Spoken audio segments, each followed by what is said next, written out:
I'm Susan from So Peaceful. Thanks so much for joining me in this video. I'm going to actually do part 2 of the Needlebook, and this will be actually putting it together. So if you've watched part 1 and you're waiting for some more instructions, stay tuned and I'll get started on that shortly.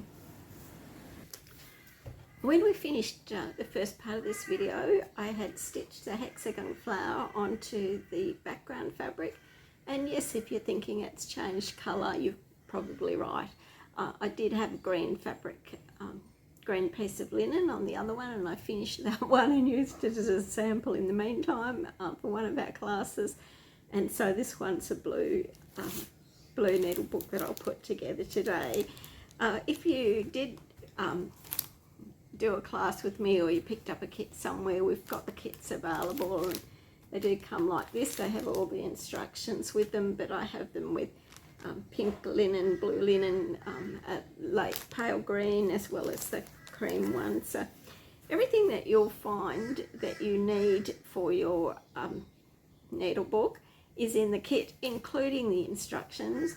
But I know for some people it's easy to follow along and watch a video, so I'm more than happy to put that together, particularly as it's been requested for this one. And I've had a lovely lady that I met in Sydney who's been waiting very patiently for me to do that for her.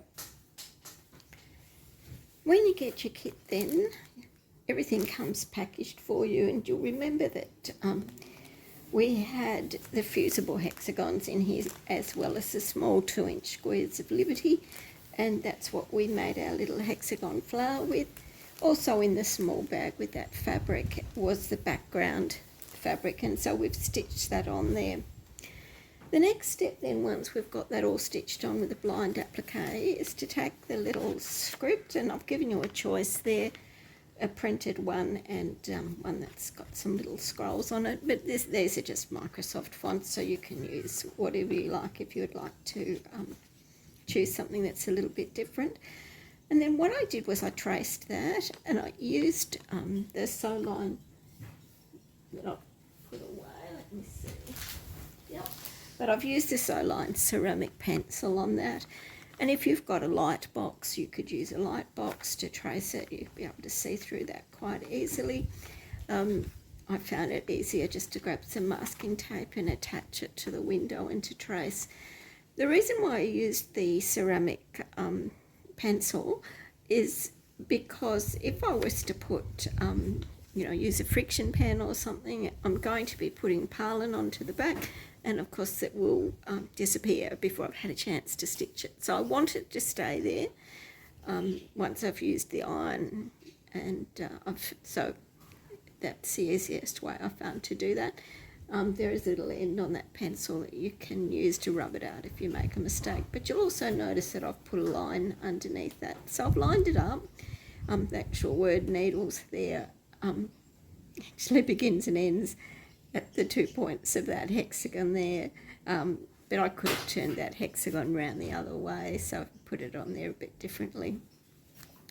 So what you'll find then in your pack are 5 pieces of Liberty Lawn, 5 little strips, and what we're going to be using are 3 will go on the back to make the back cover, and 2 will make the inside pocket. So take your 5 pieces and work out which one you're going to use for which. So you'll just lay them out and decide which are going inside, which are going on the back. Just keep in mind then that the 2 inside will be a little bit shorter when they're finished up. So really it's completely up to you which way you want to use them. So once you've made a decision on that, I think I'm happy with that. Oh, I quite like that too. What you'll need to do then next, and I'll do that on the sewing machine, is actually sew these together. So as the instructions say, just with a 1/4 inch seam allowance, and we'll just run a seam down each of those like that, and then I will press them, then I'll be back. So I've sewn those 3 pieces together and I've pressed them, and I've pressed those seams to the dark side. There's a 1/4 inch seam allowance on those. The next step then I'm going to do is to actually join that with right sides together onto this piece here, like that. So right sides together, like that.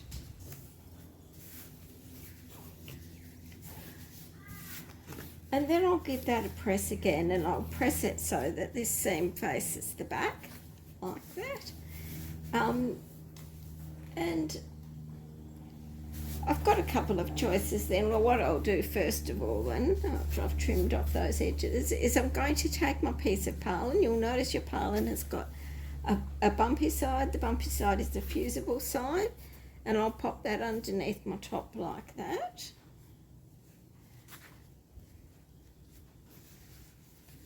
And I'll press that down, just takes a few seconds. Once that's done then, and that is fused on, I'm going to use that as my stitchery stabiliser. So after that's pressed on, that's when I'm going to use my embroidery floss to trace the needles out. The other thing that I'll do is, if you have a look at my sample, I've got some stitching running around the little flower then, and you'll have enough thread in your pack if you'd like to. I didn't do it with this one, but if you'd like, you could do a couple of rows of hand quilting with your embroidery floss between those lines, just to add a little bit of embellishment to it, and I might do that this time.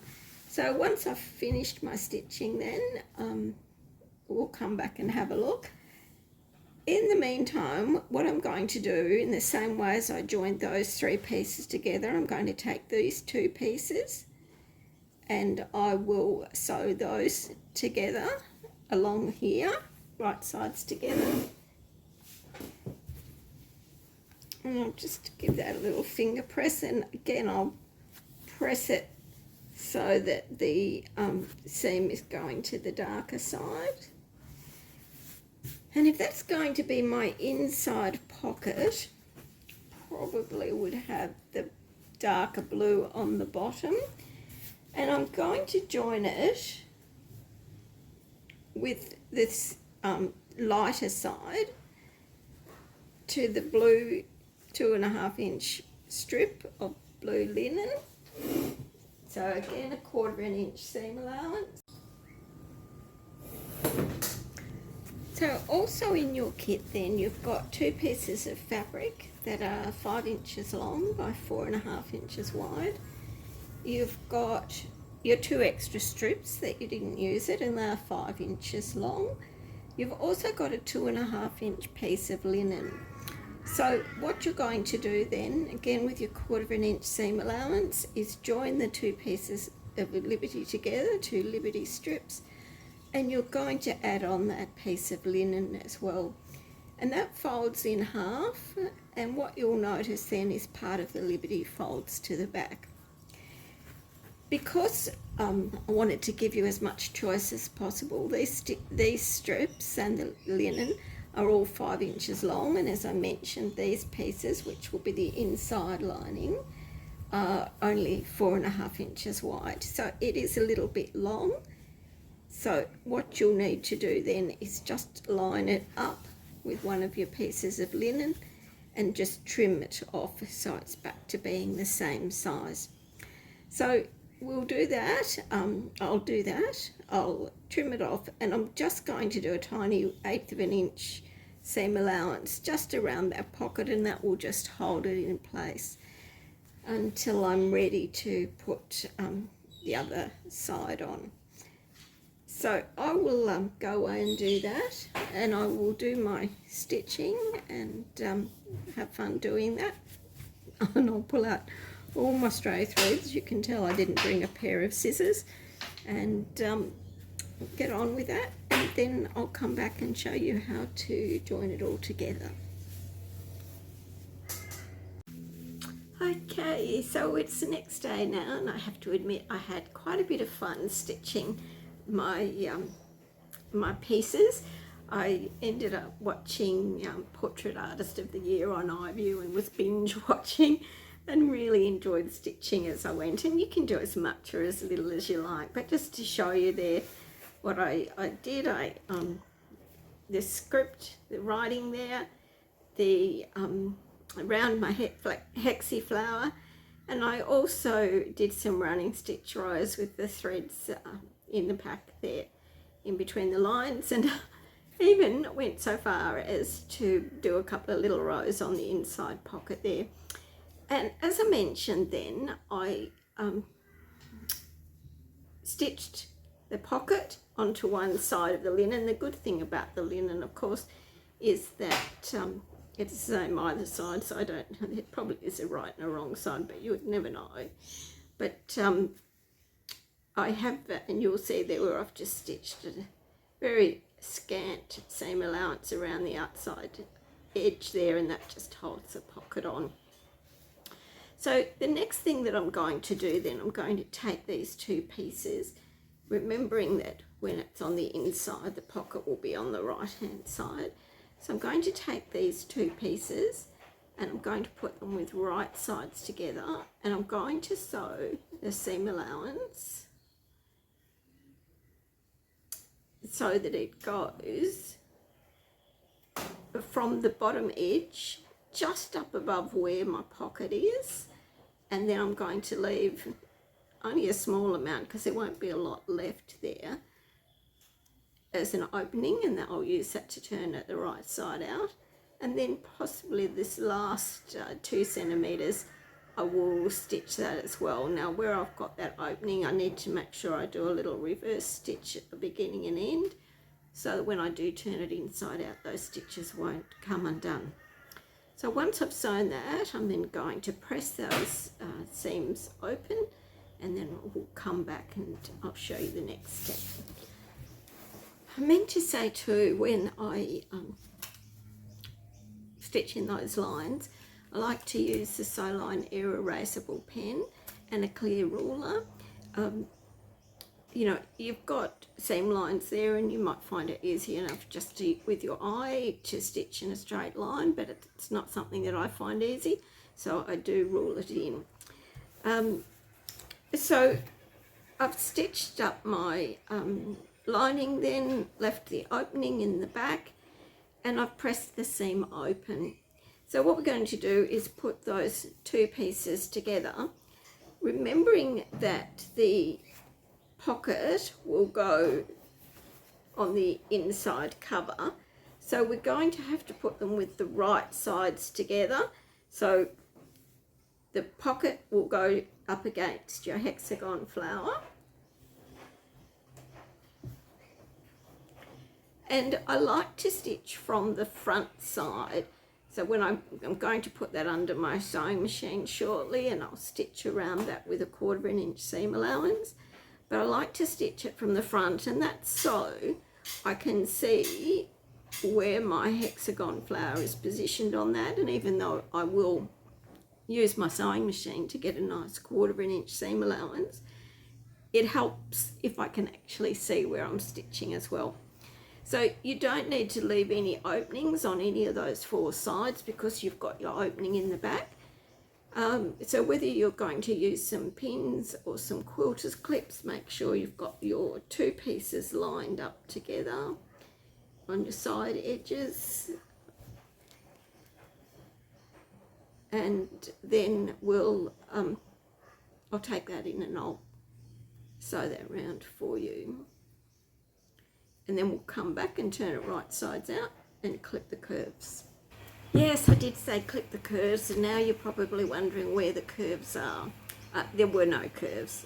What I should have said was clip the corners. So I've got it all sewn up now, and I'm going to just clip across the corners, making sure that I stay well away from my stitching line, and tend just to clip back where I can, the purlin as well, which will give us a nice, nicer corner if it's not full of that as well. So just where you can.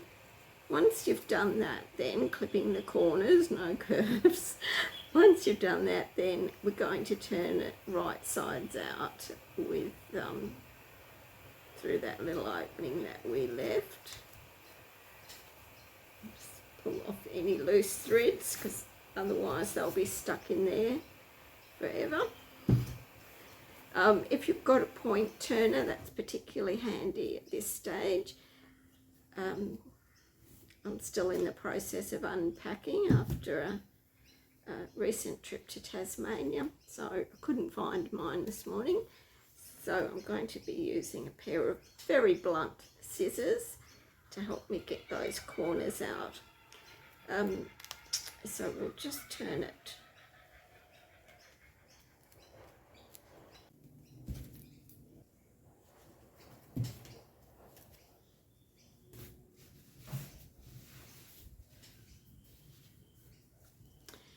So once you're happy, you've got your corners pushed out as much as you can, you've got some nice square corners, I'll give it a press with the iron, and then we'll hand stitch up a little opening on the inside. So once you've got it all neatly pressed, we're going to just use the same needle and thread that was in your kit, which is an applique needle and your 1 to fill thread, and I'll use that because it makes your hand stitching far less visible than some of the big needles and threads we have. What we're going to be doing is called a ladder stitch. Now, again, I'll come back to my trusty ruler, but if you envisage a ladder, we've got the 2 straight lines, and we're going to have the rungs that run across. Those straight lines that travel from one end to the other will go into the seam allowance in your opening, and the rungs are the pieces that will go across, which will actually join the 2 sides together, and that's why it's called a ladder stitch. So that's what we're going to be doing. Just a single strand, same as before, length that runs from your fingertip to elbow, and I'll just make sure I've got everything tucked inside there where I knocked off my stitches. So put your needle in and then come across to the other side, and then run it down the inside of that second side. Then back across like the rung of your ladder, and then down. Now, I've seen this done where some people do it very loosely all the way down to the bottom, and you know, you might find it easier to do that. I find it easier to pull it tight after each stitch, so work with whatever is most comfortable for you, but you will continue to hand stitch that then so that your opening is closed. It might be quicker if you don't pull it so tight until you get to the end. You might be able to get a few stitches done a little bit more quickly. But you follow that process down on one side through the fold, and then across, straight across, remembering if you keep your stitches that go across in a straight line, they'll be less visible than your stitches that run on a diagonal. So just continue down there then until you get all of your opening closed and tied off. Sorry, my washing machine was on the spin cycle and I was suddenly having to compete with that one. So once you've got that all stitched up and you're happy with that, the last thing then is to sew your felt in and position it so the centre of your piece of felt is in the middle.